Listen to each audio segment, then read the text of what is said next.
Donnez-vous à Dieu comme étant vivant de mort que vous étiez, et consacrez vos membres à Dieu comme instruments de justice. Romains 6, 13. Il est mort pour tous, afin que ceux qui vivent ne vivent plus pour eux-mêmes, mais pour lui. 2 Corinthiens 5, 14, 16. On a dit avec raison que la croix se présentait à nous sous les deux aspects opposés de la mort et de la vie. Elle nous parle de mort, d'une délivrance du péché par la mort. Mais elle nous parle aussi de vie, d'une vie céleste par l'union du croyant avec le Seigneur ressuscité, comme l'œuvre de substitution du Christ à cause du péché. Et la mort au péché en lui sont inséparables, de même vie et mort ne peuvent être séparées dans la vie du chrétien. L'une et l'autre y agissent simultanément. Si nous sommes devenus une même plante avec lui, par une mort qui ressemble à la sienne, nous le sommes aussi dans la résurrection. Romains 6, 5. Le Saint-Esprit nous unit à Christ de façon vivante et nous fait participer à sa mort. Union aussi réelle que celle de la greffe à l'arbre qu'il a reçu. Ceux-là seulement qui ont foi en l'œuvre du Christ crucifié peuvent savoir tout ce que cette union signifie.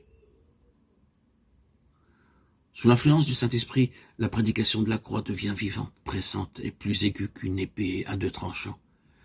Elle transperce jusqu'aux limites de l'âme et de l'esprit, jusqu'aux jointures et aux moelles, révélant les pensées et les intentions du cœur, séparant l'ancienne vie loin de Christ, de la nouvelle en lui, jusqu'à ce que celle d'en haut ait un libre accès et que le racheté ne vive plus qu'en Christ.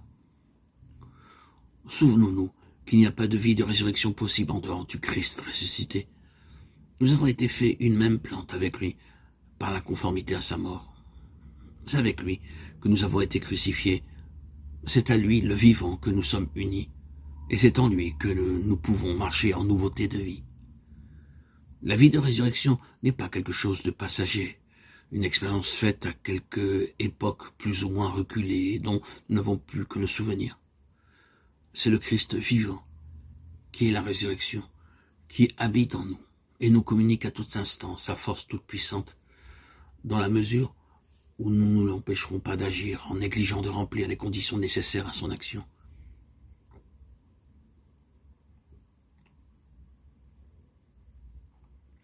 La vie ne peut être copiée.